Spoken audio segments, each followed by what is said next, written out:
Picture this, a curve in the road, a change in plans. Well, what do you say? With the all-new Audi Q3, the answer's always yes. Yes to adventure. Yes to escape. Yes to performance. Yes to comfort. Yes to right now. Because saying yes without hesitation, that's real luxury. The all-new Audi Q3, made for the yes life.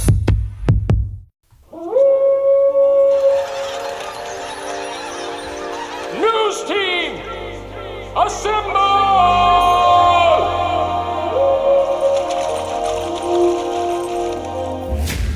It's back and bigger than ever. It's the Unofficial 40 from Soonerscoop.com. Now, here's the entire Sooner Scoop crew. Carey, Josh, Eddie, and George. All right, we are back. It is the Unofficial 40 right here at Soonerscoop.com from Soonerscoop.com studios and on Historic Campus Corner. Welcome in almost the whole crew. George is in the middle of an interview. He's going to be joining us here just a little bit. He's interviewing someone for a story, so I'll let him tell who if he wants to later on. But we welcome in Josh McQuistion, Eddie Radosevich. I am Carey Murdoch. And boys, it's kind of, it's St. Patty's Day yesterday. The Campus Corner it wasn't like nuts. I don't know about, I was here late, so it wasn't crazy till the evening. But they had a band going, and there was a few people in the paid parking lots and stuff like that. But I don't know, what was it? Did you get wind of it being crazy in Oklahoma City anywhere last night, Eddie? No, not really. I mean, I think that a lot of people did their stuff over the weekend. I know that McNelly's did their, party or event or whatever up in Midtown area. I know some people were over there. The Professor Nate Fakin was over there, but I don't spring break for everybody around these parts. Yeah, I don't know if really a whole lot of people went out, though. I assume they did. I know that a lot of people went out to the Jones Assembly over the weekend. I got a text message last night, though, from Sean Callahan, and the Nebraska contingent was definitely out and about. I stuck him on you because he was asking. I was like, "You need." He was like, he sent me a text. He said, because Josh, this is kind of funny. It's like people that live outside of Oklahoma City that have been to Oklahoma City, like they still think Bricktown's like the biggest attraction in Oklahoma City. I mean, it is. I mean, for people outside of Oklahoma City, wouldn't you say? If you're from Oklahoma City, do you spend a lot of time in Bricktown? Oh, no. But yeah, I know what you mean. So, but if I was coming into town, that's probably where I would spend my time. If I were going to go, to Omaha, I would want to know. And I mean, you've been there. You go there for baseball when baseball makes it. But like, I would want to know where like some of the cooler, newer places are. Yeah, for sure. I gave him a really good list. Did you hit that steakhouse when you went? Yeah. Oh yeah. Was it like? It's the greatest salad bar. Compared to like Mahogany. Oh, well, this might piss some people off. My steak take is I like all steaks. So I don't really It is hard to f*** up a steak. I mean, like I think that Mahogany's great. I went to Bob's Steakhouse before a Thunder game last week or a week and a half ago. It was excellent. Yeah. And there in the Omni. I've said this too. Like, I mean, I've said this too. Like, and it's not a plight against the restaurant, but like Charleston's has a fantastic filet. Now there is like a difference between. I think it's like what's your level of expectation? Like, are you expecting Outback or are you expecting like I'm not above. We've eaten Outback's there before. good. I think that like Lone Star, I think is a really good steak if you're just going for like a fast food steak. But fast food steak, kind of. That's kind of what it is. But no, what's it called is really good. I can't think of the place now. What is it called? That's going to bug me. Oh, the place, in Omaha? Yes. Some like Shorties or something? No, the Drover. The Drover. Yeah. The Drover. That's right. The Drover is excellent. It really is a great steakhouse. It's like old school? Do they come and like serve the salad at the table and stuff? No, you go get your own. They have a salad bar. They have the salad bar that has been there since like 1970, I bet. It is the best salad bar I've ever been to. It's a really good place. If you're ever in Omaha, go to the Drover. But no, I sent them a list of places to go, and they were all up at the Jones Assembly last night on the patio. I said that you guys are going to probably be able to take that entire place over by weekend's end if you're around here on Saturday if they win on Thursday. So kind of cool. What did he say? 20,000 is what they were expecting to travel? He said 20,000. You obviously couldn't fit 20,000 into the Paycom Center. So we'll see how many they actually bring. I'm sure that it's going to be a lot going for their first NCAA tournament win Thursday morning. So that's pretty awesome. What a stat that is, that Nebraska has never won an NCAA tournament. Like, I remember those Cookie Belcher teams with Danny Nee. Danny Neve back in the day, but yeah, I'm kind of excited to have Nebraska around. Yeah, I definitely I just love that remember Nebraska that and Indiana have shape shifted. Oh, They've yeah, just changed roles. It's crazy. It's cool to have all these teams around, though. I can tell you, look, Nebraska, they have all these sports that they celebrate now that aren't football, like volleyball and now basketball. It's like, that they would trade in a heartbeat to be a football school again. Like, they would trade Indiana overnight, like in their position. Sure. I don't think there's any doubt Indiana, about that. And I think that Fred Hoiberg knows that. Here's the question. Would Indiana trade to have a national, like, if Indiana could become Duke? I think so. Like, would they do it and just give up football? Yeah, I think they would. Like, now, I think they would cancel their program. You might catch them in a point right now where they're still on the high for the national championship, and they would say no. But I think like the Indiana diehard would love. They just want to make the tournament. They've missed the tournament now 8 of the last 10 years, I believe. It's kind of crazy. Did I see that they were quoted as like the most expensive roster in the sport and didn't? It wasn't the most expensive roster. They spent the most money. Was for a team on basketball? I think they had spent over like $30 million or something like that. 32. Yep. I think the most expensive roster was Kentucky at like 20.5. Well, they're super pleased. I like their draw. I like Kentucky's draw. They got to get through Santa Clara though. We'll see. Big next couple of days. Big 48, 72 hours. It's kind of cool with Oklahoma City back in the regional host spot, too. It's just the vibes are strong right now. George is here. He's back with us. Did I miss the Fire Roger Denny segment? No, we have not had that yet. No, it's all been positive. We've been talking about steak and basketball. Steak? Not OU basketball. What steak?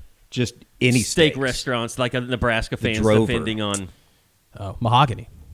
That's where you Mahogany. Bob's Steakhouse is pretty good. Mott's really good. I didn't tell Callahan and those guys about Mott because they couldn't get in. Yeah, they couldn't get in. And I didn't want to tell them about the SIP either because I don't want to show up on Friday afternoon to try to watch some basketball and there's 20,000 Nebraska fans at the corner bar. What the new place? I will say, Eddie, new place at North Park Mall. That's getting. Bush I haven't been Bush yet. League. It's cool. Been yet. They've got golf simulators inside. I don't know. Oh, I didn't know that. Yeah, I missed that. 2 different golf simulators. I went I went on a night that actually there was like no sports on. So, but it's a great sports bar. Like there's so many TVs. Food's all right. And the people behind it have like Cafe 7 and all those. Yeah, that restaurant group. I had a burger and it was okay, but you go there to watch games. Yeah, they have good beer specials too. Callahan did tell me that they had. He told George and I that they applied for 51 credentials from Nebraska. I thought it was media. 57 or 57. It's something that just like Which blew is just, my mind. That's insane. So many people. They have enough seats for that. I mean, we have a pretty large like traveling contingent, I would say, for football, and I would probably put that at like, I don't know, what do you think, George? Like 25, maybe? Yeah. Maybe less than that? I mean, over 15 for sure. Oklahoma went to the tournament, I think you'd probably have 8 or 9 people in the Oklahoma media. Oh, for basketball? Yeah. I mean, how many went last year? That's probably pushing it. Who went last year? Bob went out to South Carolina, Spokane. I think there was only like 5 or so of them. Yeah, there weren't very many of them. No. What were you saying, Josh? Oh, it was steak related, so we are far more where we need to be. So that I have nothing good to offer. No, I think that the consensus, George, was that it's hard to screw up a steak, and you get a good steak at a lot of places. Yeah, it's hard to screw it up, but there are places that will. Yeah, Carey was basically asking like what the best steak is, and I think my like steak take is, I think they're all pretty good. You just kind of got to know what you're going in for. Yeah. Steak, like if an original steakhouse is usually You can't screw that up. Have you ever been to? We didn't go to Drovers. I guess you weren't up there for Omaha. Have you been to Drovers in Omaha? Mm-mm. But So the good. best steak I've ever had was that place we had in Birmingham. Yeah, that was really good. That was a really good steak. I think the steak that we had in Vegas, Carey, at Tom Colicchio's was that was unbelievable. awesome. Yeah. Can't even remember what the name of that restaurant was. I thought it was just like Craft steak or something. Craft Tom steak, I think. Colicchio, Yeah. craft steak, something Yeah, like that. That was a great steak. Went with our guy Fitzy. Yeah. From K-State. Yeah. So, anyway, no, I mean, look, I think there's been some therapy that's happened. I mean, you guys have had your chance to talk about the Denny thing. I said that, my hardest moment was just watching the selection show and not seeing OU, knowing that OU wouldn't be called or probably wasn't going to be called. And then as it went on, you're just like seeing Texas and Missouri, and Texas won their first round, their play-in game last night. Didn't play all that well. That was tough to watch because I think OU would have beat both those teams. Yeah. NC State's terrible. Will Wade should be embarrassed for what he put on a court this year.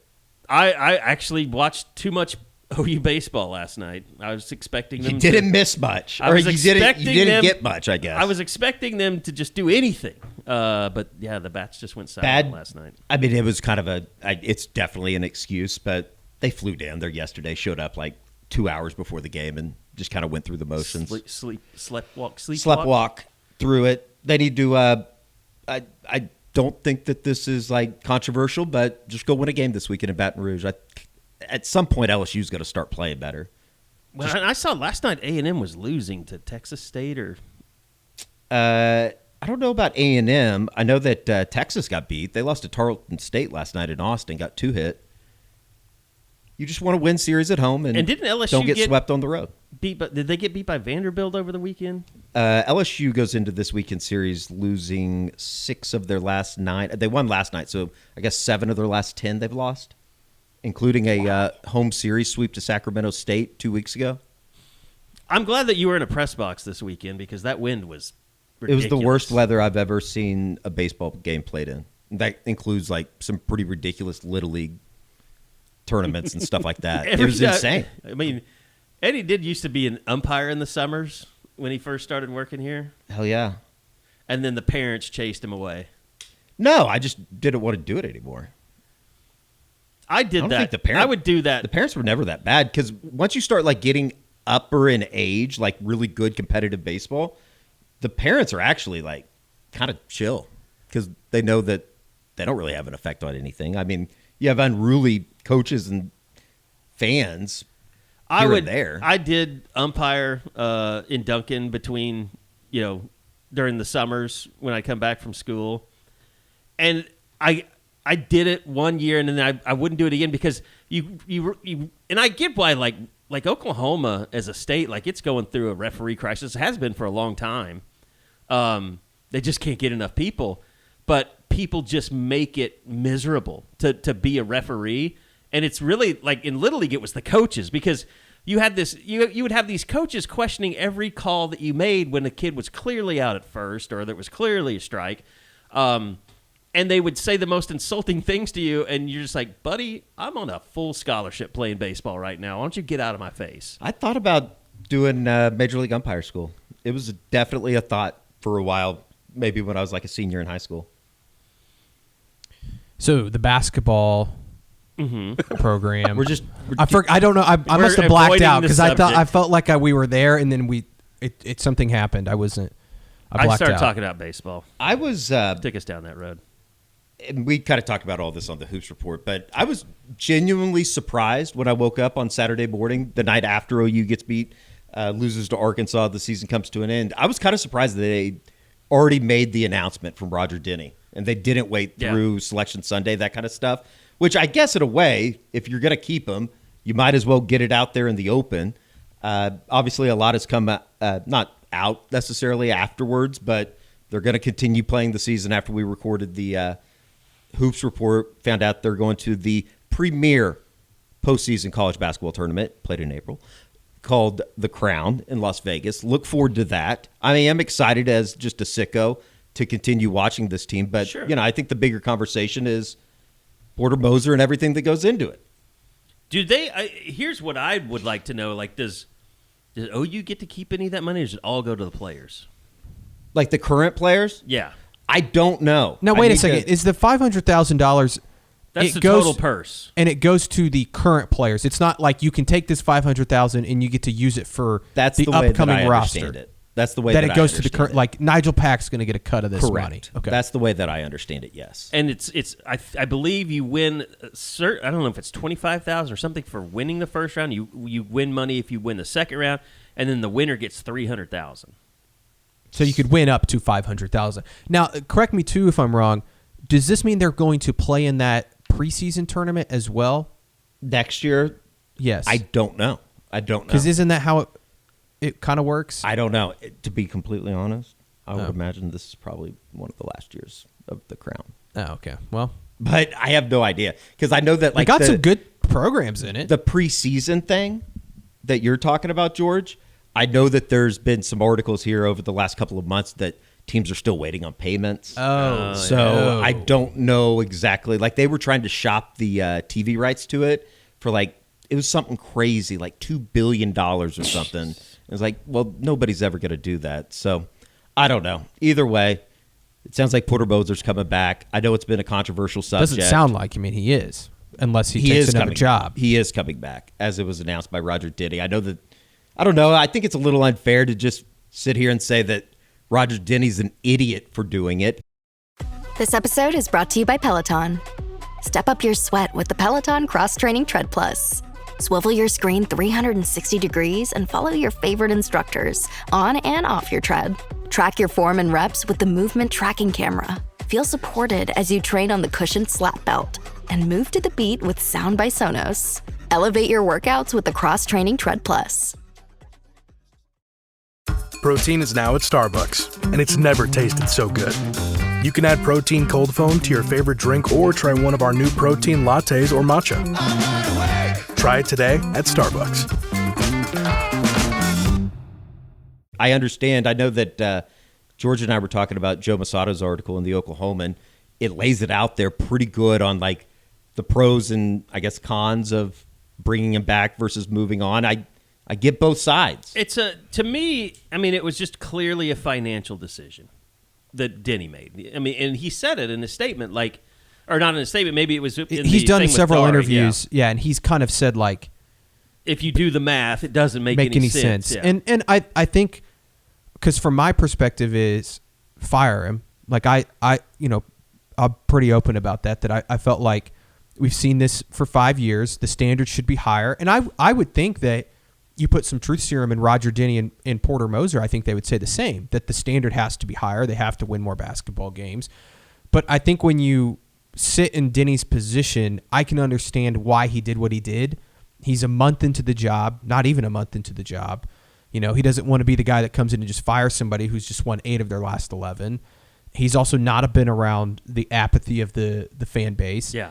I just think, though, while he says that the money and all of that, I would also push back and say, okay, but I think, you'd have to spend some money to fire him and go out and get a new head coach. But I think also you could spark some interest in the program and generate some more money. So I'm like Eddie. I hate playing down the middle. I see both sides. I personally feel like they should have just moved on. But I can also understand Denny's point of view of, hey, let's just see if we can't put some money in this, salvage this thing. And if not, then we'll fire him next year for a heck of a lot less money. Well, the other side of it to me, too, is, though, where are you getting this money? If you're making this commitment to Porter you're going to pour more into the program, where's that money coming from? And obviously, Roger Denny believes that he's going to be able to go out there, send people out there that are going to pour more money into this program. They did raise a lot of money at Illinois for football even, but basketball's in good shape at Illinois. So we're going to find out. Is the booster, and I'm not even saying the fan base, but are the boosters willing to step up and have a good basketball program that's on par with everyone else? The question, Carey, is who are those boosters? Because we know who the boosters are for some of the other sports, right? We know that obviously baseball's the Kimry family. Softball's had the Loves family come in and help a lot. And the Loves will be helping out with football. With football, Headington, obviously, everybody knows, helps with football. Like, I don't know who that is for basketball. Like, they don't have somebody like that to do that. And maybe it's Trae Young. I don't know. Like, maybe it's Blake Griffin. But they don't. To my knowledge, they don't have that person that's going to come in and be like, "Hey, Porter, you need another $1 million?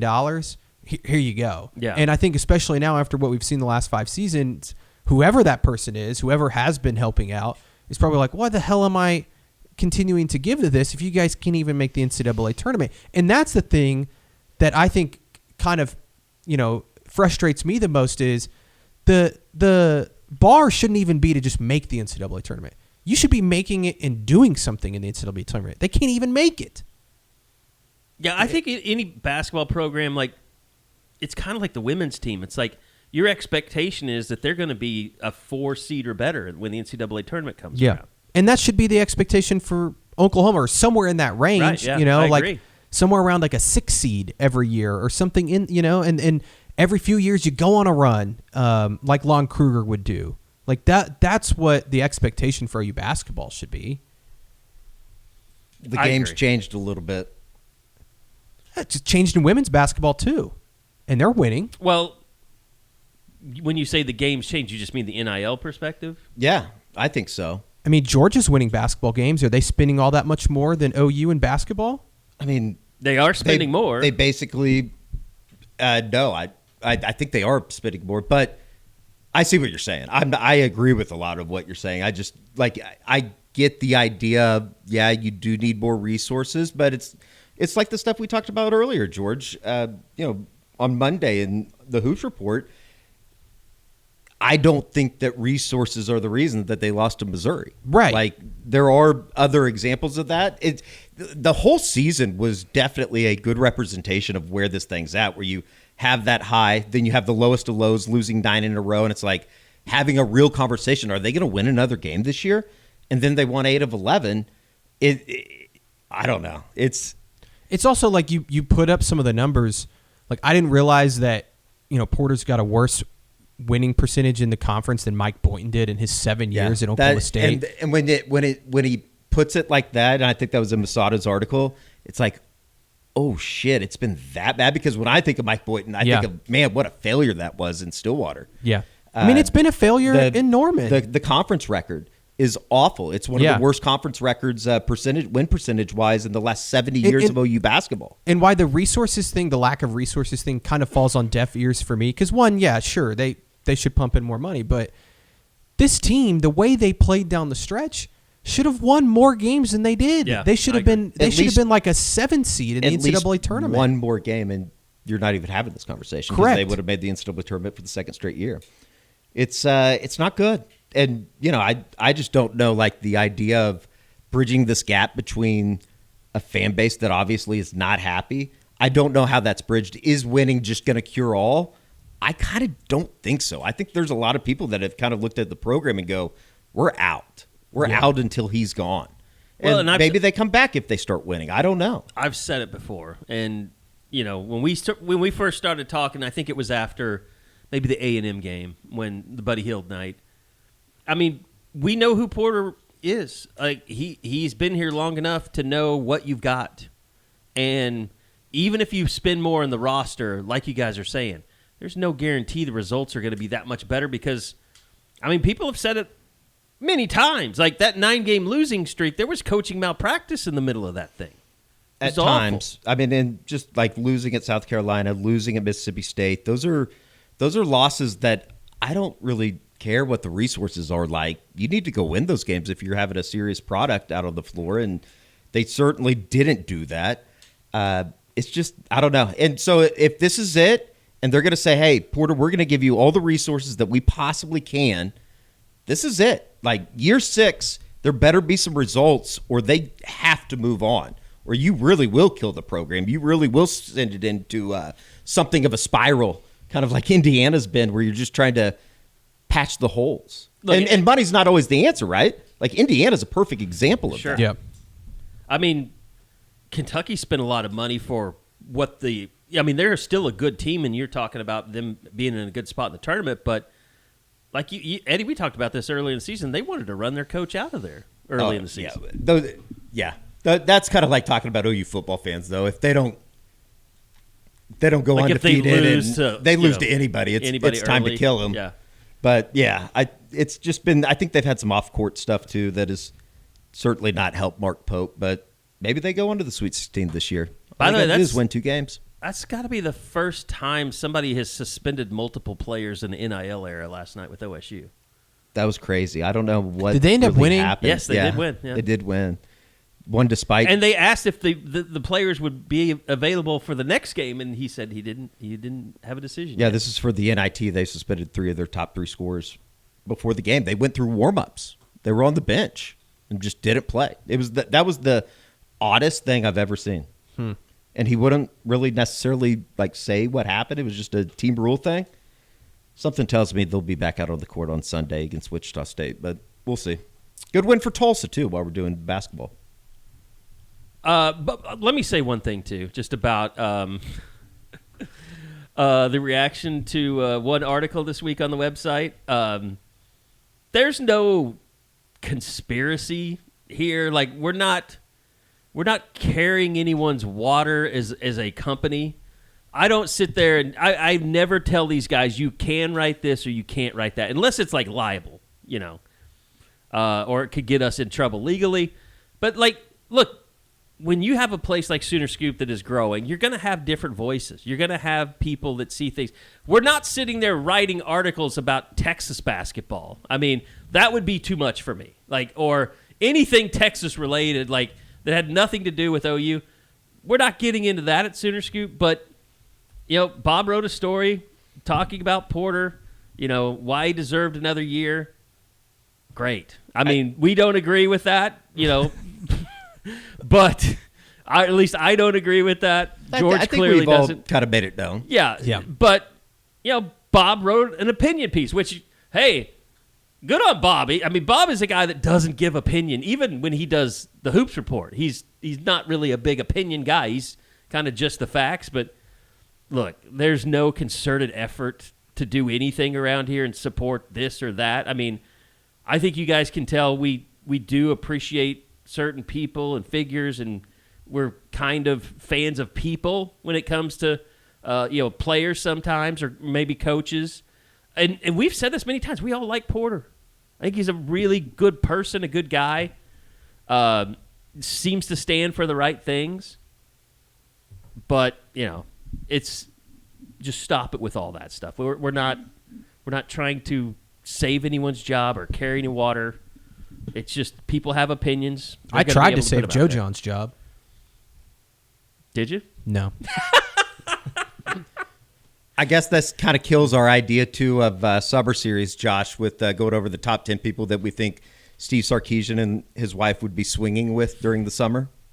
Oh, God. Yeah, we're going to have to send that one back, Eddie, I guess. I don't know.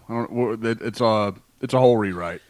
It is amazing that a lot of stuff that was floating around, the seedy underbelly of Texas football has kind of stopped since football games have stopped being played.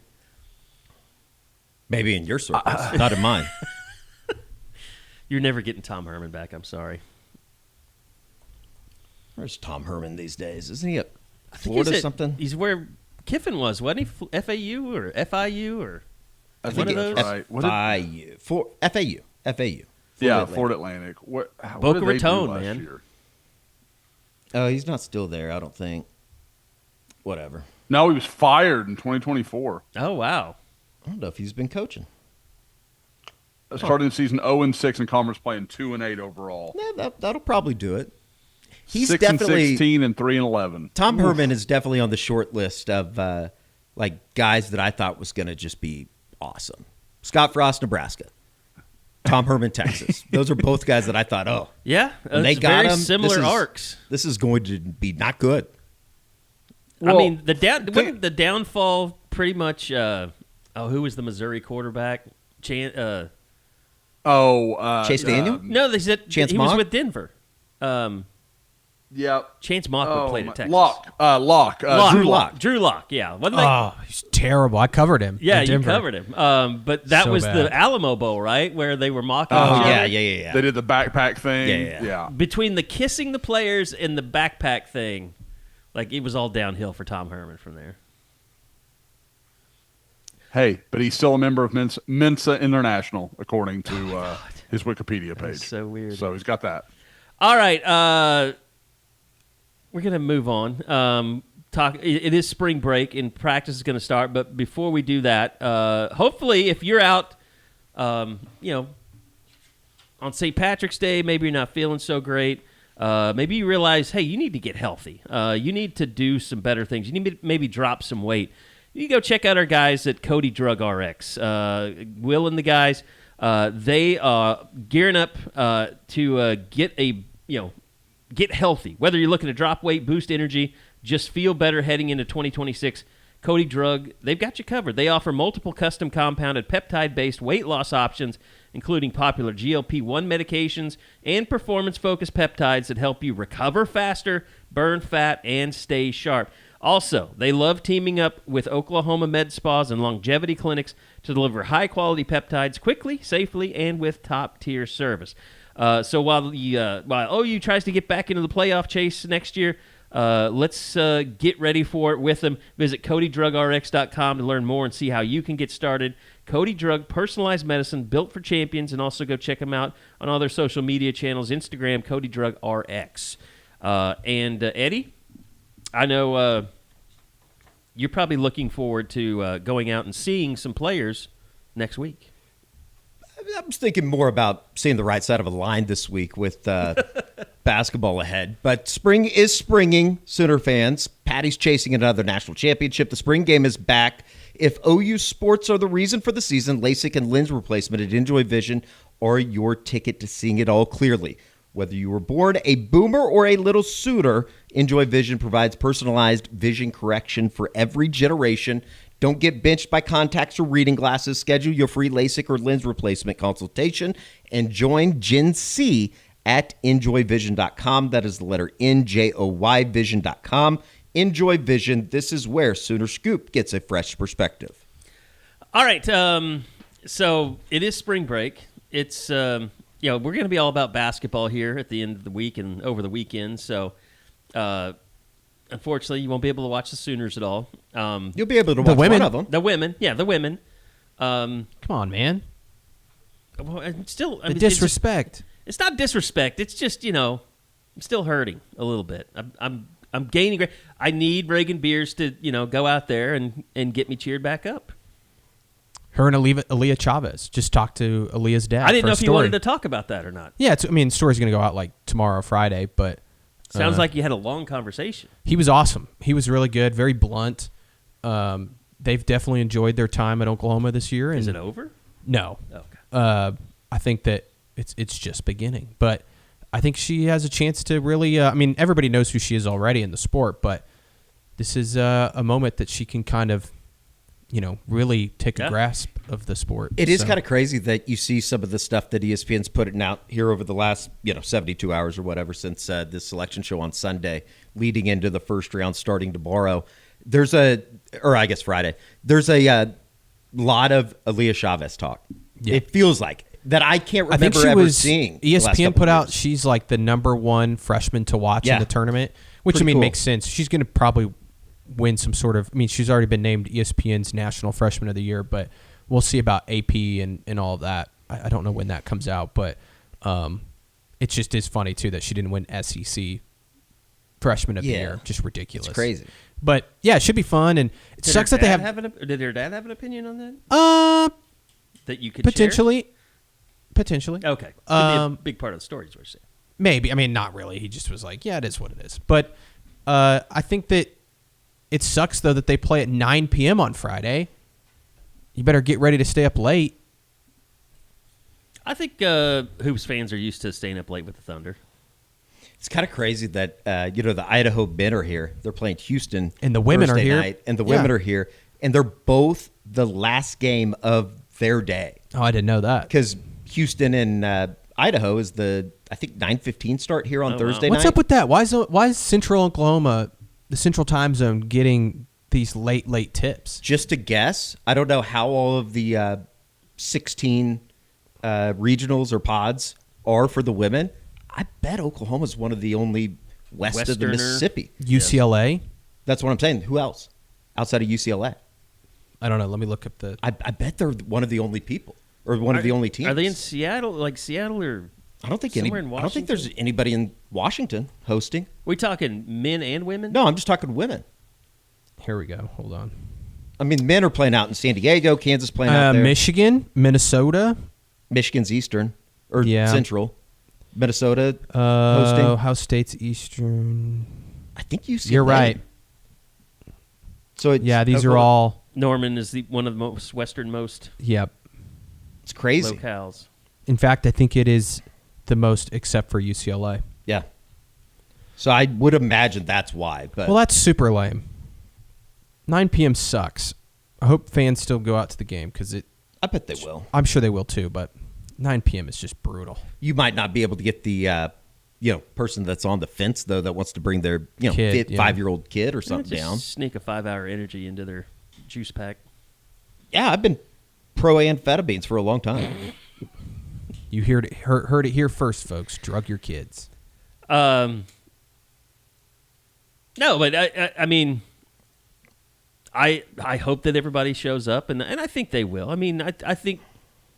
I don't know. I would imagine I hope their game Ginny on Sunday, the game on Sunday, if they were to make it and play potentially Michigan State, I think is going to be a really, really good game. And hopefully that game is not the late tip, just so more people can make it. I'm looking at the bracket on NCAA.com, and there's nothing showing up next to Baylor's. Baylor's not hosting. No, I mean their game. Oh, what is this? This is last year's bracket. Wow.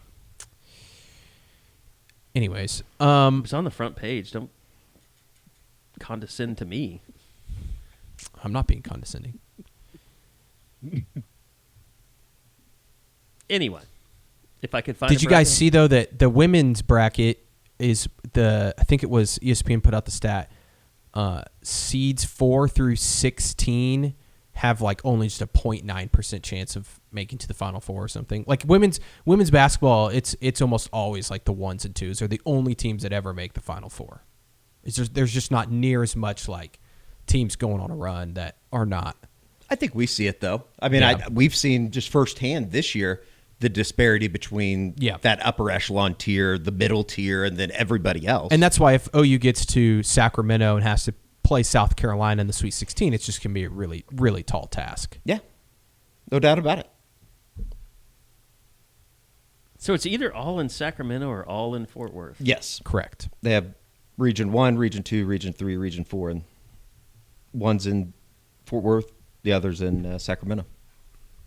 I think they started doing that the last couple of years, maybe 2 years ago, that they were having all the regionals at one spot. Yeah.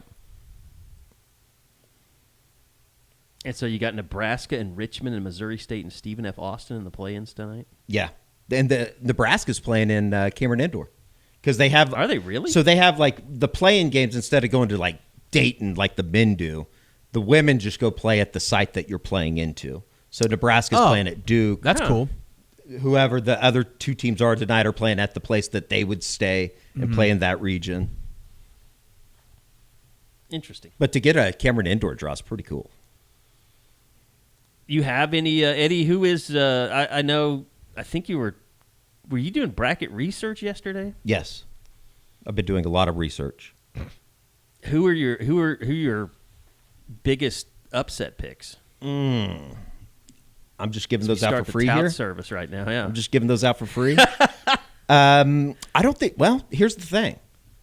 I am a subscriber of the belief that Cinderella is dead. So I don't have a whole lot of big upsets.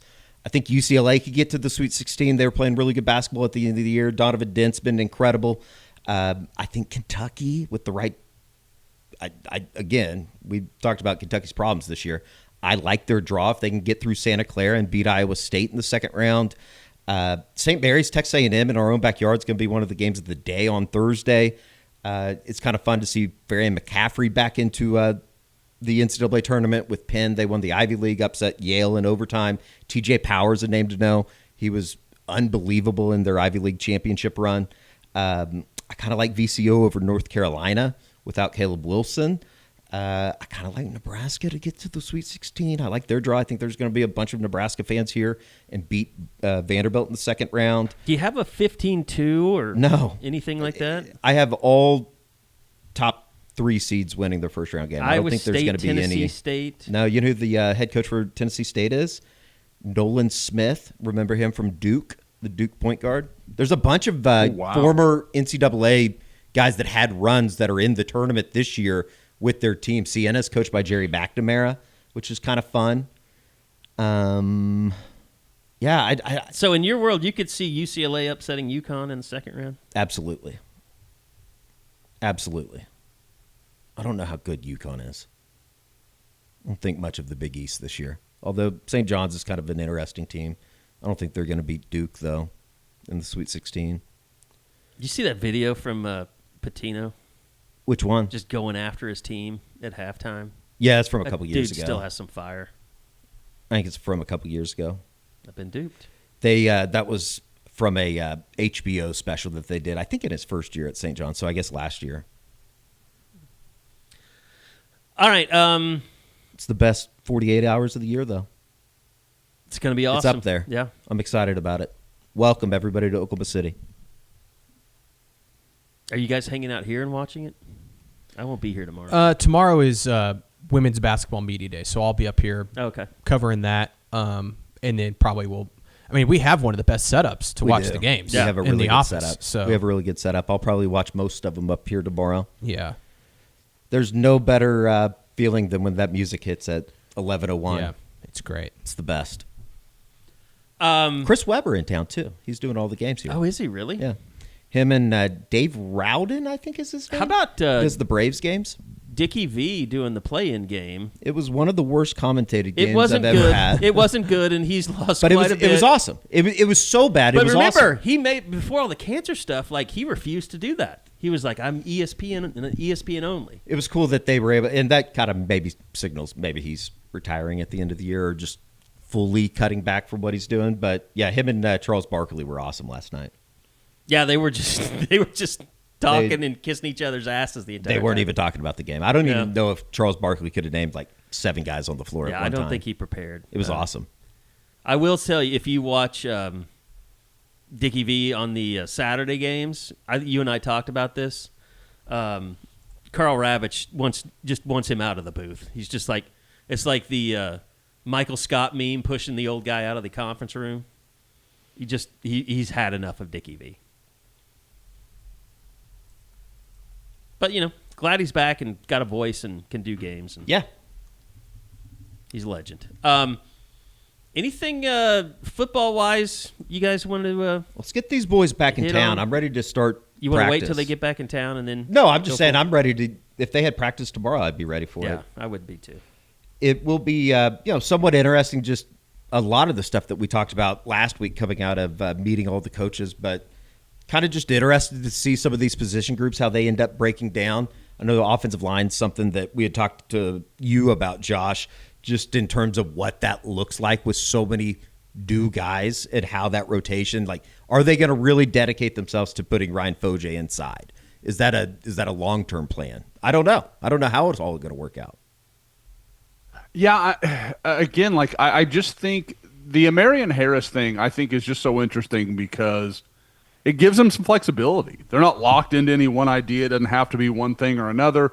If they don't land him, Ryan Foje has to be the right tackle. Like, there's really no other answer short of going through another year of starting a true freshman on the offensive line, which, again, you don't want to do that. You want to avoid that at all costs. So I think you're talking earlier, about this being next year being kind of a moment for Porter Moser. Like it's now or never.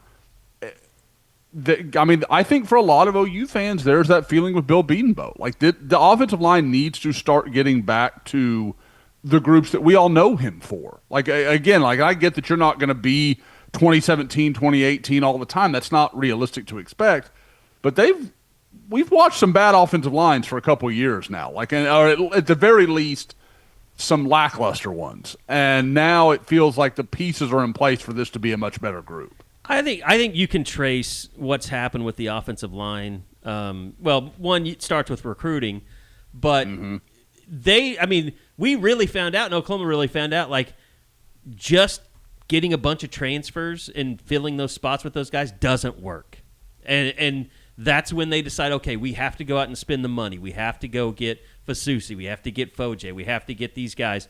And they did it. And so now everything's, Bill has had the money put into it. He's got the front office now. They've got young depth. Great. You still need, a Jake Michaela. I mean, you still need a guy like that. Fabechi Wiwu was great too. But Eddie Pierre-Louis now, I mean, it was you guys talked about it in the practice report, but it was funny how all the young guys mentioned Eddie Pierre-Louis as kind of the guy that, that is really helping them along and that they're looking up to. But, backup center, like that's the other thing. Like, is Owen Hollenbeck ready, to do something like that? Or do they have to, maybe look at Ryan Foje as the backup there? I mean, well, Caleb Nita. Yeah, Nita from Western Kentucky. Yeah, he is. I'm trying to look on the roster. He's not on the roster. What is his height, weight? Oh, is he like 6'2"-ish? Have they updated the roster? They haven't updated. OU hasn't updated their roster yet. He was listed at 6'2", 297 a year ago, and I would say that's probably about right. I didn't stand next to him at the media day stuff, but I saw him from afar, and I would say 6'2", and I was probably right get up over there 300. Talking to him, and not a big burly guy. I mean, not what you would expect, really. I mean, it's not like a Jake Michael who's just, he looks like athletic and long and lean.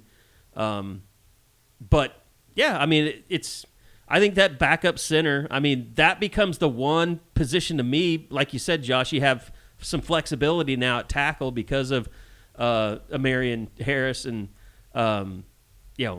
who is going, like, if Jake Michaela goes down, like, Fabechi did a really good job last year. They don't have that currently. They've got to build that throughout the spring.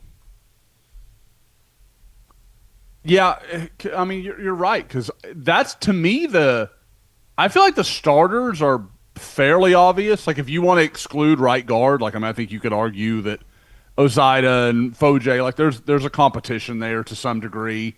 But who backs anybody up is a legitimate question. And I think you might have to lean on one, like I mentioned, having to have a freshman have a role. Like, we know how high they are on Deacon Schmidt. They've talked a lot about him. Like, where does he fit into the plans? Does he – and talking to Deacon right before he reported, he was pretty open. Like, they've told him he may start at guard and kind of work his way and then get, if that's where they see him, then obviously he'll stay. And if they feel like, okay, he's ready to kind of move and slide out to tackle and we feel like he can handle that role, then that's what he'll do. So I think there is a lot of there's a lot of volatility in the way it could all play out. And it's a group I like. And we haven't talked about guys like Daniel Akinkunmi. I mean, like, I know he's a guy Brent always singles out as somebody. So what does that mean? Just like saying ultimately? UK Dan, to be honest with you. Yeah, I think there's some truth in that.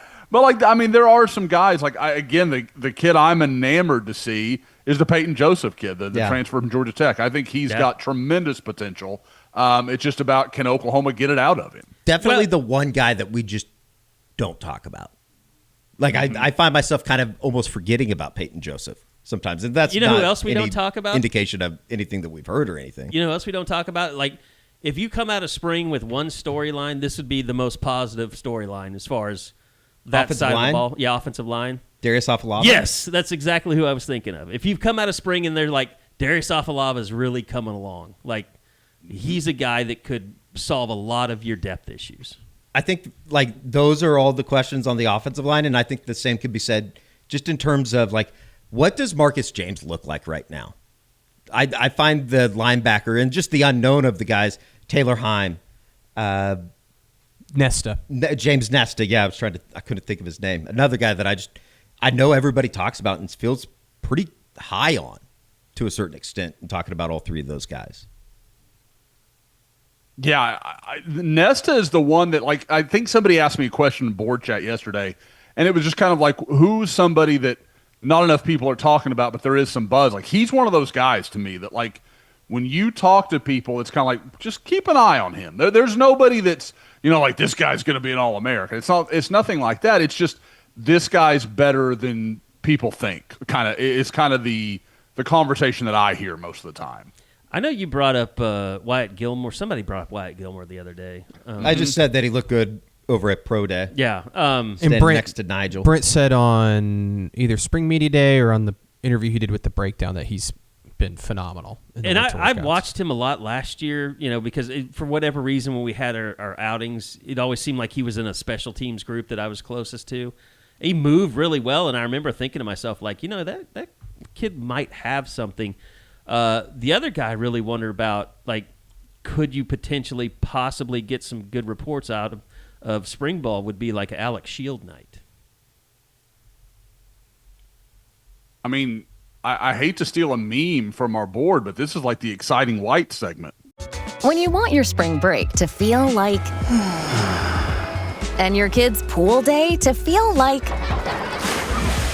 and your hotel bed to feel like... ooh, and room service to feel like...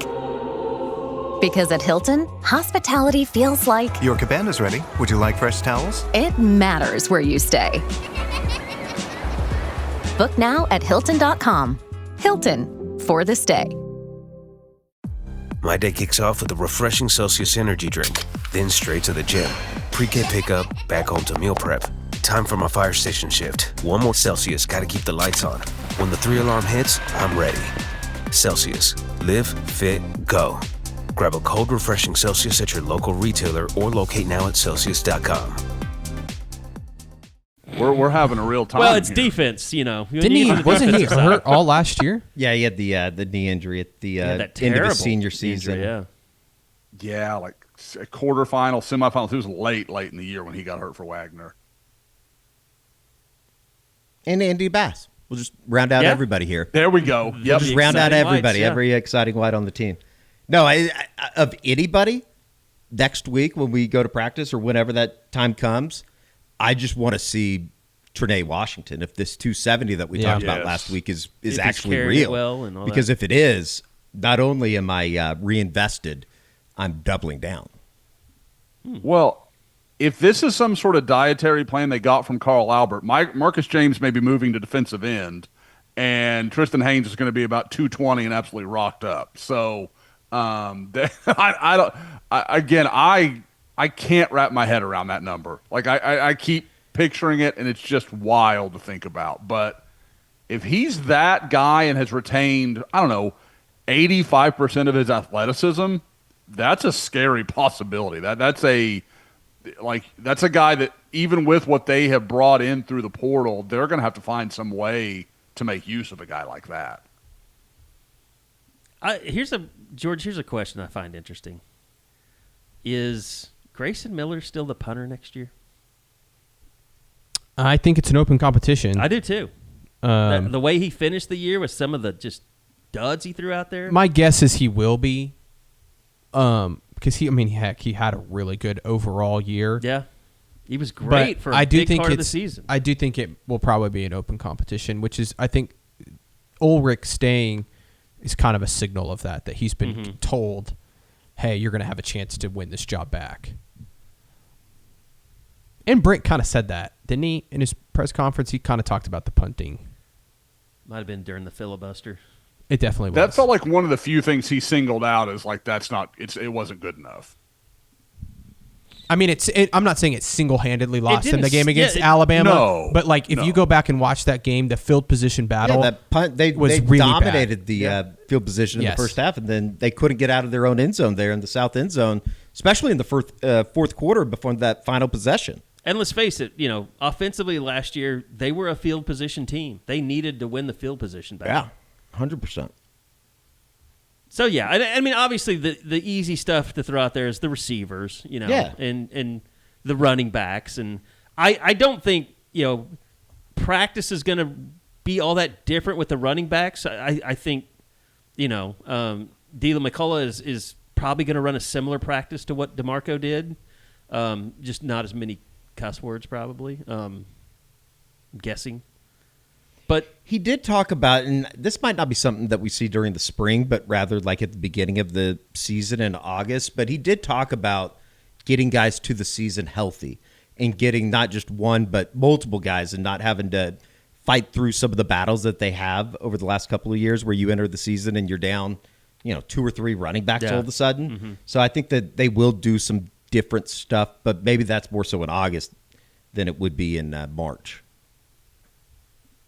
Yeah, and it's going to be interesting, just watching the tight ends with Jason Witten. Because, after talking to those guys the other day, like, it's almost like, I think, Hayden, is it Hansen? Mm-hmm. I haven't talked to these guys enough yet. It's like, him talking about kind of being starstruck and at the same time getting yelled at. Like, those guys just and I think it was Rocky Beers too, just talking about how much he knows and that they're willing, they're ready to kind of just soak up all the information that he's going to give them. Like, he's going to definitely, I'm sure, it's coaching. He's been doing that for a while, so I doubt it'll be that big of an adjustment for him, but he's going to have a captive audience with those guys. Yeah, I kind of got the impression when he speaks in that room, it's like the voice of God. They listen to everything that he would say. Anything that they tell him or that he tells them to do, I think that they would try to do it to their best ability right now because they obviously don't want to disappoint the guy. They all grew up watching him. Yeah. And then I think just the secondary is going to be kind of interesting, just the safety and Omarion Robinson. And yeah, let's see if any of these guys are ready to take the next step. I mean, obviously, we know Boganowski's going to, be Cortland there. Guillory and Eli Bowen and Jacoby Johnson. You kind of, I feel like you know what you're going to get, but can they develop? Like, how much can Dakota Fields come in and be able to help? I don't know. He looks good. What has Tristan Haynes been up to? I'm kind of interested to see what he looks like physically. Jeremiah Newcomb coming off of injury last year. Does it feel like one of those two will need to have some sort, needs to step up, like Haynes, Fields, somebody? I know Newcomb's there, but, Newcomb's been so injured. I wonder how much you can count on that. And with knowing how OU wants to play, long, athletic guys like Fields, Haynes, that kind of stuff, they feel like guys that could be really, I don't want to say, I don't want to put too much on it, but they could have some value to OU if they can find a way to be ready to go. It kind of feels like Markel Ford would fit that bill. Long, athletic. Yeah. He seemed like he was pretty with it just in terms of his interview that he did last week. I bet he will get every opportunity. And then, obviously what they do at Cheetah, just with losing Kendall Daniels and how good he had been over the last couple of years, not to mention not having somebody to be able to fall back on in like a Kendall Dolby or something. Like, they are going to have to really look at the Cheetah position, and I know that we talked about it, and them doing it, they're going to do it differently. They're going to have different body styles, kind of like they did a year ago, but I think even more so this year. Where did Dolby end up? Louisville? Mississippi State, right? Yes. Oh, yeah. He was one of the Everybody guys. was going to Mississippi right. State, yeah. There's 3 guys that went to Mississippi State. It is just such an odd thing for Oklahoma in the secondary, though, because, like you said, everybody wants length, but then you have a 5'9" Eli Bowen who's as good as anybody in college football. Mm-hmm. But that's an anomaly. I mean, you don't see that very often. Which back to the Newcomb, maybe that's why they trust Newcomb if he comes back hell. I don't know. He was having a great fall camp. He was, and there was talk of he was bragging about him. There was talk of him starting last year. He and Guillory were the people they talked about the most last fall. And then he broke his collarbone or something. That he had to have surgery. Yeah, it was maybe it was a labrum or something. Yeah, it was something shoulder-ish area. But yeah, they really like Newcomb, so I don't know. What's really bad is I think if I'm staring at this roster, I'm like, there's some guys I'm not even sure if they transferred or not. Like, let's play that game. You want to play that game? Yeah. Well, the first one is I don't think Jaden Hardy transferred, right? Oh man, Did he transfer? See, you don't want to play this game, Carey. No, I'm happy to play it. All right, give us another one. Gentry Williams transferred. I know that. That would have been a bad one. That's like a 1 seed loser to 16. Kendall Dolby transferred. I'm just going through it right here. Marcus Wimberly transferred. Okay, we can hit George with a follow-up of where they went. If Carey knows where they transferred, George has got a guess on where some of these guys ended up. I know George would know most of them. By the way, for the record, Jaden Hardy transferred to Colorado. Yep. Okay. Yes. Mm-hmm. The Wimberly one, Utah. Yeah. Yep. Gentry, Georgia. Where else? Who were the other? Devon Jordan. Baylor. Bonus. We just Gavin Freeman, Baylor. We established Kendall Dolby went to Mississippi State. Yep. Who's the next here? Did Preston Mickens transfer? I'll do you one better. Who cares? Yeah. Also, no, he did not. He didn't. Not. Is he still around? Mm-hmm. Sorry to Preston's parents. I mean, this one's easy. Yeah, if they listened, that was Malik Hawkins. That was Bob Prusbillo that said that. That was not me. West Virginia. Along with Michael. Michael, yeah. Mm-hmm. Adepoju, I know he transferred and then pulled his name out. I'm going down. I think everybody else is pretty self-explanatory. Yeah. Where did Zion Kearney end up? Washington or Wisconsin. That's it. I knew it was a W. Yep. I just always liked Zion, so I kind of followed that one. Marcus Strong. Here's one that Clemson. I had really missed. Does anybody know where Luke Baklenko ended up? I think, did he not end up at Iowa State with Jake? I thought they sent two up there. No. Mm-hmm. Jake Taylor's Iowa State, correct? Yep. Jacob that's right. Sexton's at OSU. Baklenko ended up somewhere that is going to be it's surprising. Arkansas? Yeah. Somewhere in the SEC? No. For Big 12. Colorado. Arizona. Nope. Arizona State. There you go. Arizona there State. You go. Mm-hmm. I was going to just start naming off schools. Luke Baklenko. Kobe McKenzie, Northwestern. Know that one. Mm-hmm. Gonna get to play in that the practice stadium for a few extra weeks, apparently. Oh, their stadium's not ready yet? Yeah, they're saying it's not gonna be ready till like October. Well, that makes sense. I mean, they've had one of the worst winters up there that I think the city of Chicago's had in quite some time. Where did Troy Everett go? Ole Miss. Ole Miss. Okay. That's a pretty good. I could see that working. But they had a center that was playing really well, got hurt. I don't know if Troy Everett's not walking into the exact same situation. He just left basically. So Logan Howland. There's just going to be a guy in front of him. Where did Logan end up? I do not know. Minnesota? No, that was Helms that went to Minnesota. Yeah. Was it Texas State or something? No. Virginia Tech. Yeah. Oh yeah. Which makes a ton of sense with Franklin's jersey connections and all that stuff. I still maintain Logan Howland can be a good player. I'm still a buyer if he can just ever stay healthy. And it's going to be interesting too because, I mean, the Bo Bentley thing, obviously that'll be a big focus in the spring. But the Jet News and the Whit Neubauer, not having that transfer portal after, what do you do? I will say, seeing Jet New last week at Pro Day, he's really filled out. Starting to kind of come into his body. He's not just a skinny guy anymore like he came in as. Him and Whit Neubauer. Whit Neubauer is massive. Yeah. He is a big dude. I saw him on Thursday last week. I was like, God damn. He's a big kid. Well, I've seen a lot of Lane Johnson. Could Whit just make the move to offensive tackle? He's the next one to go from quarterback to I don't know if he tackle. has the necessarily the same body style as Lane. I think Lane has a couple inches on him from a height perspective, but yeah. When does Michigan spring practice start? I want some Taylor Tatum safety updates. That is a great That is going to be one of those storylines. It's going to be wild when he intercepts John Mateer. And then he fumbles. Don't worry. And then he fumbles. He'll put it right on the ground. Uh-huh. Carey, it looks like they're underway. Tuesday. They open Tuesday, March 17th. Their maize and blue game is the same day as OU's, April 18th.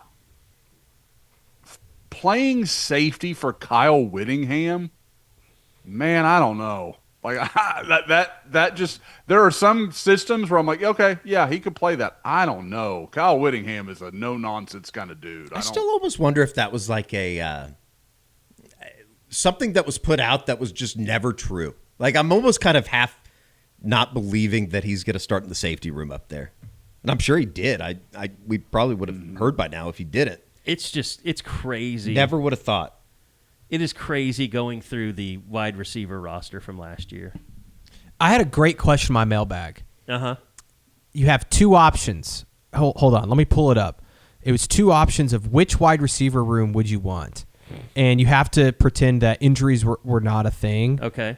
And it was, hold on. Are these OU receiver rooms? Oh, yeah, OU. It was a great off-season discussion question. Okay. Option 1, Nick Anderson, Jalil Farouk, Andrel Anthony, Deion Burks.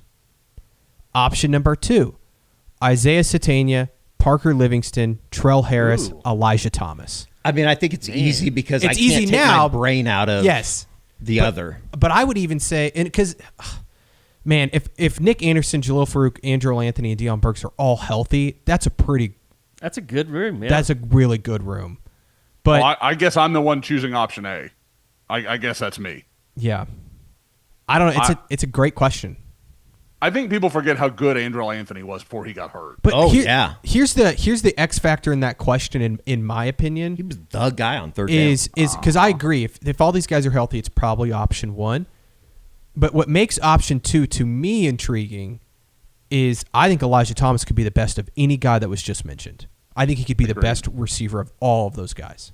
If he can ever get on the field on offense. I think have we heard anything, like, are they going to rotate? Because they just did not do it last year.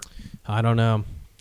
That's something that's been a hallmark of I would like to say that, John Mateer's hand thing played a role in it where he only wanted to have guys that he could really trust out there. I also just think that, like, our idea and everything that we had heard from when he arrived in spring last year and then going through summer, I think it's just like taking that jump from Shakota to expecting him to be making plays in Knoxville or Tuscaloosa. At the time, it sounded like a great plan. I just don't know how, like, were we just too naive to think that was just going to immediately I think it was more so because I think he is athletic, physically ready to play at that level. I think he could have played. He looks so good. He was at a I think baseball it's game. more so about, could he pick up the playbook? Could he understand what they're asking him to do? And at the same time, that also does fall on Oklahoma for not being able to get him, because I've always argued, like, can you not teach a guy how to just run a few plays and say, hey, you're going to be in these personnel or this situation? Yeah. Like that to me is the part that we just haven't seen that. And Oklahoma just, over the last few years, they've never been a team that's, even going back to Jeff Lebby days, like it was, Marvin Mims was the only guy really in the first year. Drake Stoops was the guy in 23. Like it's never been like you're going to see 5 to 6 different guys on the field at receiver. It's always been you're going to see 3 to 4. Yeah. And why? I mean, like, that's been the case under multiple offensive coordinators. Why is that the way when clearly on defense it's the exact opposite? Yeah. Good question. I guess my question to that would be, is that the way it is basically everywhere, and we're just such in the bubble? Like, are there other programs that are throwing out 6, 7 guys? And to be fair, when you read off some of the names, like when they had Nick Anderson and Andrel Anthony and whoever, like, if you have 3 to 4 really, really good players, you don't want to take them off the field. Like, at this point, you don't want to take Isaiah Satania off the field. But like, they did. And I know, and then that was the funny thing, is like in big moments sometimes they would, and it's like, well, why are you doing that now? And let's be honest, I mean, especially in I guess it would have been 24, they weren't picking up a whole lot of first downs. Like, there wasn't a rotation because the rotation was to be out there for 3 plays and then punt. And to be fair, they did in 24 play a lot of guys, but not willingly. And they were very clearly, some of them not ready to play. Yeah, especially some of the young guys at the end of the year. I mean, we forget 24, Brennan Thompson was like the best option they had. And that shouldn't be a slight at Brennan. He had a great year this past year at Mississippi State, but then ran a 4.2. If he's like your only guy out there, that doesn't exactly make him difficult to guard for defenses. Sure. And his quarterback wasn't very good. But I definitely think Elijah, though, can this year get into – because, look, Satania, Harris, and Livingston are all going to play. Who's that fourth guy? Because they are going to play – I mean, they played Giovanni Gibson and Jermichael Carter. We forget Jermichael Carter's back, and he finished the year pretty strong. Like, who's going to be that fourth and fifth guy that do get on the field in certain situations? I think it's going to be Elijah Thomas. Same could be said for Manny Johnson. Or Manny Johnson. Choice. Manny Choice. Yeah. Manny Johnson would be awesome. Manny Choice. So another spring that I would love to check in on, Dan Mullen in Las Vegas. Yeah, Jackson. With Jackson Arnold. I can go out there. Listen, I'll go cover the Crown, and then I'll drop in on Coach Mullen in spring practice. We'd probably get some views. It'd be good to see Jackson. I hope he finds success. Just to not be able to walk away from his college career and just be like, yeah, I made a bunch of money, but it kind of sucked. He has made a lot of money. I hope that he does find some success. And I think if there's a coordinator that can do it for him, it's Dan Mullen. Yeah, I mean, that schedule shouldn't be just terribly hard. I would say the competition shouldn't be too difficult. I mean, what we do know is that Jackson Arnold did not pair well with Hugh Freeze. I don't know who pairs well with Hugh Freeze. I think we maybe kind of found that out. Yeah, their schedule next year is incredibly easy, UNLV's. You could see the Hugh Freeze, Jackson Arnold stuff coming in late summer when he started making some comments. That it was just like, this is a disaster waiting to happen. This is going to go so bad. Well, when he threw his hat down in the middle of the practice, you're like, what did he think he got? Then the video was deleted from the internet. Yeah. So, guys, George, I think it was George asked the question of how common is it for 3 or 4 receivers to eat up the lion's share? Oklahoma had 4 receivers last year that got more than 200 snaps. Looking at it, I went through Ohio State, Texas. I went through about 6 or 7 teams, and Oklahoma, the only school that had fewer in that type of number was Ohio State, and they had 3 guys that had 600. Yeah. Fire everybody if they're getting those guys off the field. Exactly. So now, but I will say a few did have more. Tennessee had, I think, 5.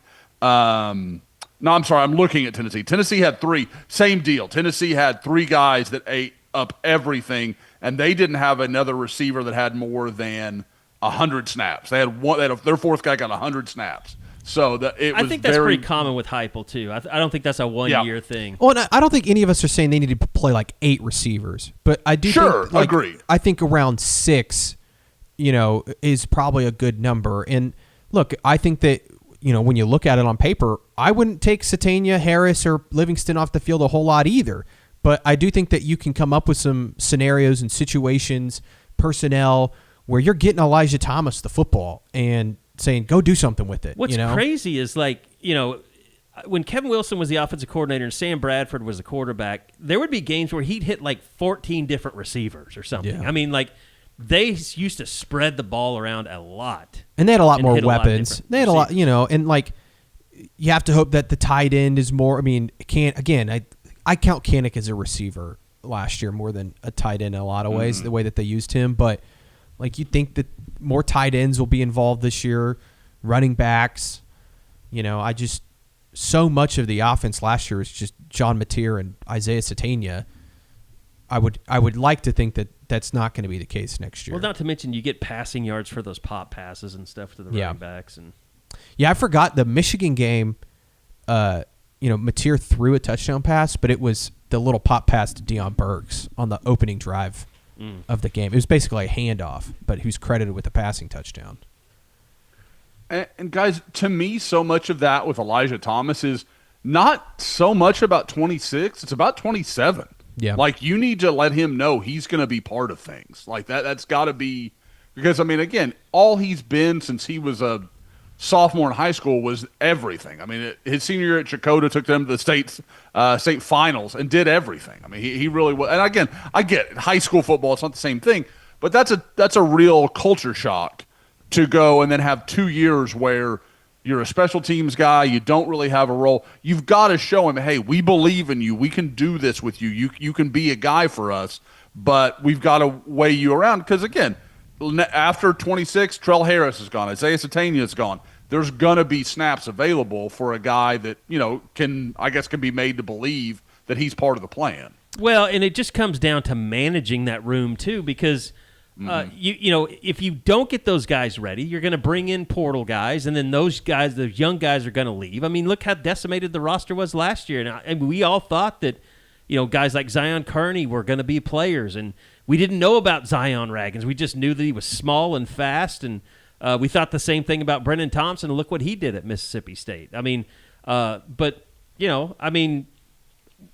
Josiah Martin was not really anybody you thought maybe he'd pass in and pass out, and he did, and but you can't let that happen with Manny Choice. You can't let that happen with the receiver room just hasn't developed.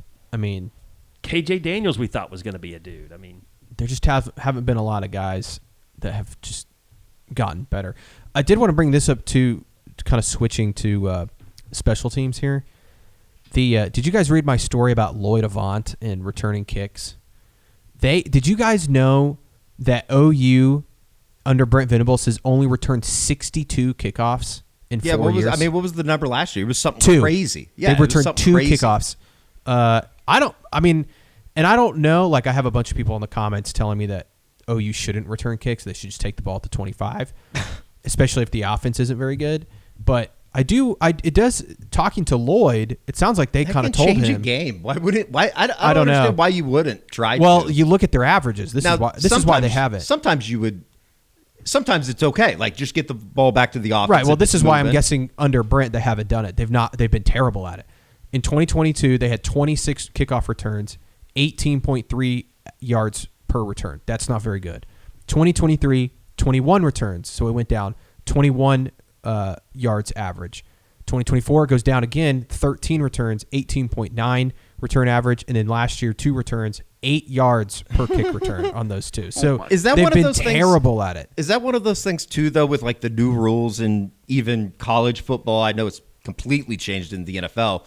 Is the national average, like, is nobody returning kicks anymore? It's a good question. I know that there's you're going to have various cases where guys are like, that's what he does.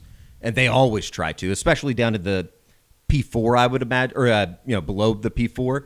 I would imagine it's probably more common. But I almost wonder if, like, from an SEC standpoint or from a P4 standpoint, if most teams are just saying, you know what, they're going to probably kick it out of the end zone anyways. Let's just not even try. Let me look. I'm looking right now. I could see that being a thing. It's kind of funny that they're so bad in the return game, special teams wise, but they're, for the most part, so much better everywhere else in special teams. And I'll filibuster here a little for George to track down the exact number. I can say, looking at just like lengthy kick returns, the nation's leader last year was 7. It was 2 guys tied for 7, had 30-plus, 7 30-plus yard returns. In 2016, that number was 12. So it definitely feels like it's changed a little bit. And you can kind of watch as you go through the years, like it kind of slowly declines. Now, in 22, there was 11, so maybe it's a little bit of an anomaly last year, but it does feel like over the last decade, with all the inclusion of all the different math and the analytics and all that stuff, if maybe people have said, hey, unless the situation's right, maybe this isn't the play. You're talking about a full 5 yards, right? Or yeah, basically. I just think that, and I think kickers are so much better now. If you don't have a kicker that can't kick it out of the back of the end zone, you're probably not at a competitive school. So here's the in the SEC last year, Vanderbilt returned the most kickoffs, 24. They returned 24. Wow. That's crazy. That's not a lot. Yeah, It makes sense, though, that LSU would 20 value something like that. LSU 23, Texas 22, Missouri 21, Auburn 20. There's a bunch of teams with 20. I mean, was OU way behind everybody else? Oh, yeah. still? OU only had 2. They're last in the SEC. But right above them, Georgia only returned 11. Okay. And they weren't particularly. They had 19 yards on their average. See, and I'm looking at the averages, too. The best average was Tennessee returned 11 kickoffs for an average of 30 yards per return. See, that's probably like calculated returns. The rest, everybody else is under 25 yards average. Punt returns, though, I think are a different story. Yeah. OU definitely tried to. They definitely, you could argue one of them cost them a game in the Ole Miss game, but like you they also had moments Texas that they were really good. Yeah, sure. And Niblett returned kicks for Texas all year. I mean, that completely changed the entire game down in Starkville last year for them. Yeah. I think that, I'm not saying that OU should be returning more kicks, like just a ton more, but I do think somewhere in that 10 to 15 range, if you have somebody like a Lloyd Avant who's just particularly good at it, or I know Jasir Rogers told us, Eddie, that he really wants to be the kickoff return guy too, which he would be electric back there, just knowing his athleticism. Like if you have somebody like that, and just tell them like, hey, if it's really short, bring it out, But guys, part of me wonders too. I talk about analytics and all that stuff, and I'm sure there are things that skew it that direction in this the taking the ball to 25. Also, just playing in the SEC, guys, have a different caliber of athlete and coverage. 11 man across, and that's no slide at the Big 12. It's just these guys are. Again, OU's got Elijah Thomas out there. I was going to say, you got athletes like that running down and But I do think I don't blame them last year for not returning kicks. One, because I don't think they had, it was supposed to be Jay Knott was the guy, if you remember. What happened? that didn't go well? One, they didn't have the guy that they, and I don't think they wanted to put Satania back there because he was already doing punts. And I think at the same time, they quickly realized the offense is really struggling. If we put them behind even more, we're going to be in a really bad spot. So I think that it became, especially in the second half of the season, of just fair catch that son of a bitch and let's start at the 25. Avant definitely has the body style of somebody that's like, I could see him being, and obviously the numbers say he is, but it seems like he is a guy that maybe you just throw him back there. And if that's what he brings to your program and he has a kick return that changes the game in the fourth quarter or something, that's completely worth the expense or whatever it is. And I read you guys the averages for the team over the last 4 years, and none of them were above 21 yards. And I think as a group over the last 4 years, they're around 16 yards per return, which is not good. Avant is 10 yards better than that. In his career, he's returned 25 kicks, 660 yards, 26.4 average, 1 TD, a long of 100. So he's pretty darn good when he does actually return it.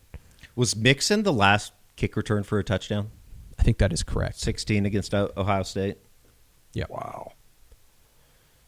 Maybe that's why that game went so poorly. They're like, we're just going to avoid this. And the last punt return for a touchdown was Gavin Freeman against Arkansas State. Correct? 2023? Yes. And if you look Satania almost had one against at Alabama last year. Yeah. He had that huge return. The opening possession. One, yeah. Now, if you look at the stats, teams that give up a special teams touchdown, the numbers are just off the charts. You're going to win that. I think game, it's the same as a defensive touchdown, punt, like a interception, intercept. Yeah, pick six. I couldn't think of the word there. My brain. Yeah, melted. I think Brent has said that before because they've had a few pick sixes. Yeah, he's brought out some numbers before, and that's one of those moments where it's like, is that a real stat or did you just make that up? Yeah. Did somebody just hand that to you in the office and it sounds good? Definitely have to fact check. All right. By the way, you want a team that's a pretty high-seeded team that I think can make some noise? They're going to Buffalo, and they got to get through Louisville. I have South Florida in the Sweet 16, knocking off Michigan State in the second round. Now, is he Brian Hodgkinson? Mm-hmm. Is he going to go to Providence? I think so. See, that's the guy. Kind of sounds like it. That's the guy. If OU had, which is a really good job. Yeah. If OU had fired Porter, that's the guy I would have handed a blank check to. It sounds like he turned down Syracuse, which the Syracuse job has become a little bit of a joke. I don't think they have any money. You talk about resources. They're still playing in a football stadium. I know the Carrier Dome's a pretty cool place, but it doesn't sound like they have any money. And in the very little money that they dipped into football, and that hasn't turned out very well. It's because they put all the journalists into the world that don't make any money. It's Mike Tirico's fault. You go to Syracuse? Yeah. Yeah. I think OU's overtaken Missouri and Syracuse. Number one journalism school in the country. Built on largely Nate Fakin. So congratulations. That's all to Nate. Nate's doing. Yeah. Built on my back, but yeah, Nate's helped. Did you get your picture back up in there yet? I don't know. You need to lean on Nate and make that happen. I don't think so. I'm not sure though. We can do a photo shoot for you if you want. We don't need to. All right. I feel like it's time to end the show, but I feel like Eddie's got something that he's just waiting to unveil. No, nothing. Baseball was a stinker last night in Hammond, Louisiana. Got 3 games with LSU coming up this weekend, as we talked about. The World Baseball Classic was a really disappointing experience last night, losing to Venezuela. Josh, I don't understand how a team can say, yeah, a guy can throw if they have the lead, but they don't want to put that same risk on his arm if it's a tie game in the 9th inning. Don't you think Mason Miller in the 9th inning would have been okay? Yeah. Again, like, and I know, listen to that story. I mean, it sounded like the Cubs were like, it's save situation exclusively for Palencia. Danny Palencia was like the best closer in World Baseball Classic. Nobody could hit him. So what do they? I mean, so how different does that game look if the United States can throw Miller and then Venezuela can't throw Palencia? I mean, like that changes everything. They might not score outside of the run that Nolan McLean gave up. They might not score if Skubal can pitch. That whole thing with the Tigers is ridiculous. I just don't understand why these teams made such a big deal. And then for the international players that do play in the major leagues, it was okay for those guys to pitch. It just doesn't make any sense to me. Aaron Judge is a fraud, though. I've come around. Any big moment, he just doesn't deliver. I mean, Jeter was like the last Yankees guy that, like, on a big stage would actually do something. It's crazy. All in all, though, it was a good experience. Before we go, we just all want to say who we're picking to win national championship. I haven't filled out a bracket yet. Me neither, but I still know who I'm going to pick. I don't want to say because I'm embarrassed by who I'm picking. Duke. Purdue. Oh, you did tell me like 2 months ago. I was like, who do you think's really good in college basketball? You're like, Purdue's going to win it all. So you've been on the Purdue train. It's kind of storybook.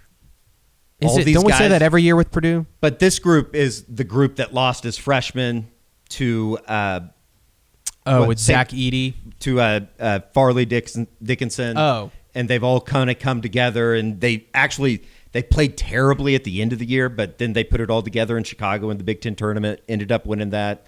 They have the number 2 offense in the country. I don't know. I do think that you're going to get a. I'm taking Arizona. It's going to be I think Arizona's really good. Duke's obviously really good. Michigan's really good. I don't think it's going to be a team that just jumps out of nowhere. Like Purdue was number 1 in the country for half the season. Right. So I hope it's Houston though. Rooting for Houston. Kelvin Sampson. Yeah, I just don't know. They're good.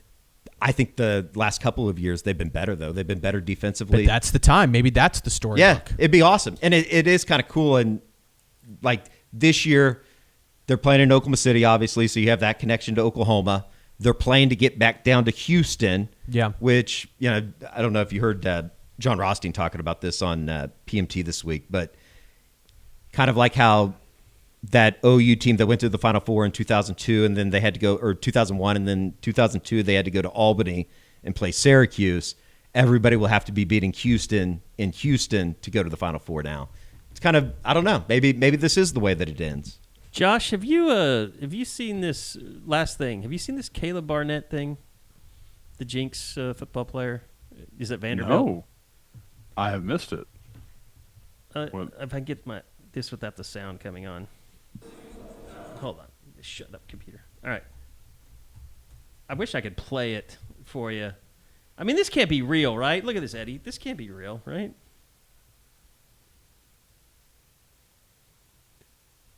So, is that really real? Like, so they've got footage of Vanderbilt practice. It looks like maybe there's a Make-A-Wish kid out there or something. I don't know. I mean, he's listed at 5'8", 155. He looks more like 5'6".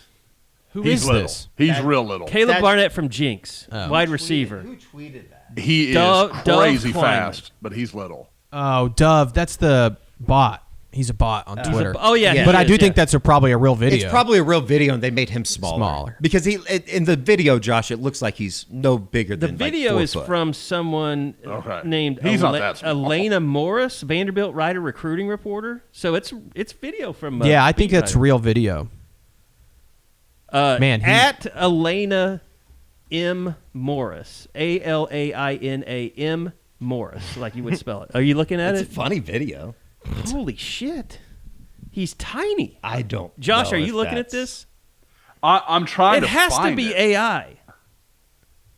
Here, let me I'll post it to Slack here. I'm going to the Is he bigger Kleeman guys. Is he bigger than Zion Reagan's? I He's mean, way smaller than Zion Reagan. he looks way smaller, but I don't know if that's... I don't know. That's funny, though. Okay, I think TJ Power, under the weather, did not practice Wednesday for people that are filling out their bracket, the 14-3 game. Oh, wait. Who? It's a different play. It's someone named Walter Taylor. TJ Power? The kid from Penn that did 45 in the Ivy League final. I guess Walter Taylor is the guy that's running back. Are you seeing it yet, Josh? I'm looking at it. This is great podcasting. No, like Carey, I'm not sure that's not just real. Like he's tiny.